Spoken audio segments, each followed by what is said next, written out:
लोग आपका बहुत इंतजार कर रहे हैं। लोगों को इस बात का दुख है, दर्द है, बच्चे से लेके बुजुर्ग तक सबको पता है कि आपके साथ क्या हो रहा है, लेकिन हमारी मजबूरी है कि हम कुछ कर नहीं सकते। मैंने भी थी तो दोबारा बात नहीं हो पाती थी, तो इंतजार करना पड़ता था उससे अगले दिन का, जब आप 10 मिनट तक अपने घर पे बात कर पाए। और मेरे परिवार ने जिस तरह से इस पूरे प्रकरण को सहा है, 2.5 महीने तक सीआईए की टीमें, सीआईडी की टीमें, पुलिस की टीमें मेरे घर के बाहर लगा दी गई। मुझे 2.5 महीने बाद पता लगा, तब मैंने परिवार को बताया। काफी ज्यादा शराबी पुलिस वालों ने घर आकर रात के समय, दिन के समय पुलिस ने बहुत ज्यादा परेशान किया मेरे घर वालों को, लेकिन मेरे घर वालों ने भी कहीं ना कहीं यानी कि इस संघर्ष को जारी रखा।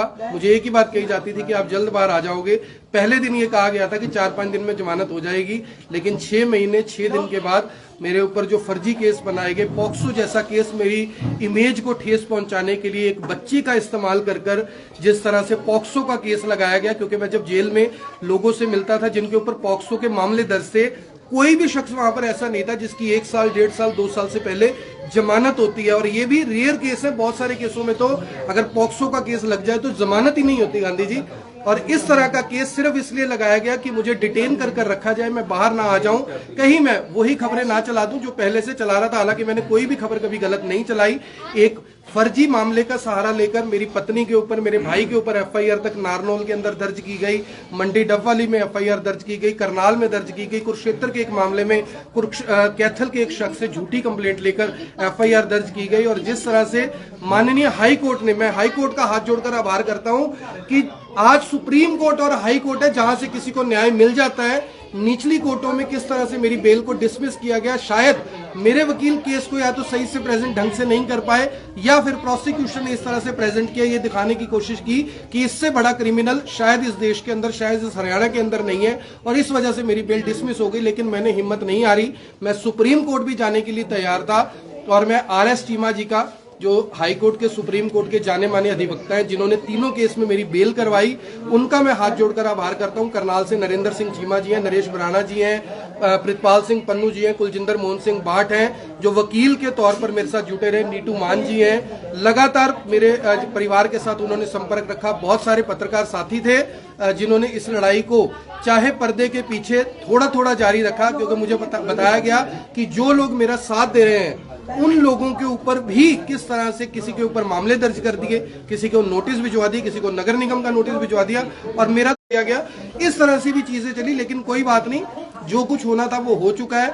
ये लड़ाई, ये संघर्ष आगे भी जारी रहेगा। मैं मुख्यमंत्री जी को इस पूरे मामले से अवगत करवाऊंगा कि किस तरह से कुछ अधिकारियों ने उनको भी गुमराह करते हुए इस तरह से बताने की कोशिश की कि शायद आकर्षण एंटी गवर्नमेंट है, एंटी बीजेपी है, लेकिन ये बिल्कुल सच नहीं है। क्योंकि मैंने हमेशा प्रो पब्लिक खबरों को चलाया।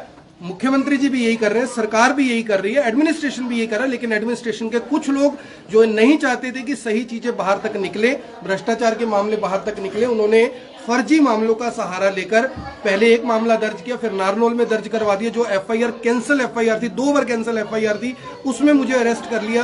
करनाल जेल से मुझे नारनौल ले गए, नारनौल से फिर करनाल छोड़ के गए, फिर एक और जिस दिन मेरी हाई कोर्ट में बेल की सुनवाई होनी थी, 3 दिन पहले मेरे ऊपर पॉक्सो की एक एफआईआर दर्ज कर दी और हर मामले के अंदर 10-10, 12-12, 13-13 धाराएं लगा दी गई। मुझे इस तरह से दिखाने की कोशिश की गई, बताने की कोशिश की गई कि कोर्ट के सामने जब मामला रखेंगे लगेगा कि 13 धाराएं, ये तो कोई बड़ा क्रिमिनल होगा।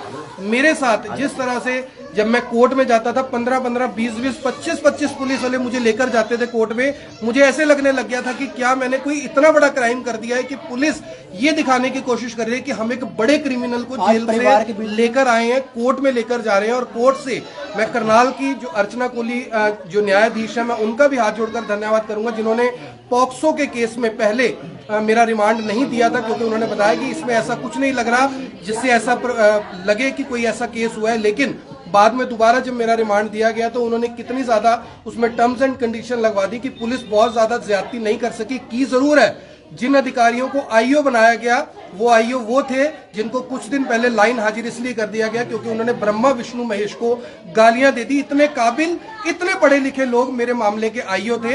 ऐसे अधिकारियों को मेरे केस के ऊपर लगाया जो भगवान को भी गाली देने से जिन्होंने गुरेज नहीं किया, और उसकी सजा शायद ब्रह्मा विष्णु महेश ने ही उनको लाइन हाजिर, या मुझे बताया गया कि सस्पेंड भी हो गए हैं शायद वो, उनको इस तरह से दी गई है। लेकिन फिर भी मैं उन सब का धन्यवाद करता हूं कि उन्होंने अपने ईमान को बेचकर, अपनी ईमानदारी को बेचकर, अपने बच्चों के आंखों से नजरें चुराकर ये सारा प्रकरण किया है, क्योंकि उनके बच्चे भी कहीं ना कहीं उनको कोसते होंगे कि पापा आपने ये ठीक नहीं किया। मेरे बच्चे को मुझसे 6 महीने 6 दिन तक दूर रखा गया, मेरे परिवार को 6 महीने 6 दिन तक दूर रखा गया। जिन लोगों को मैं फ्री में राशन बांटता था, जिनका इलाज हो जाता था, जिनके घर की छत डल जाती थी, जिनकी शादी हो जाती थी, उन लोगों को आपने मुझसे दूर रखा।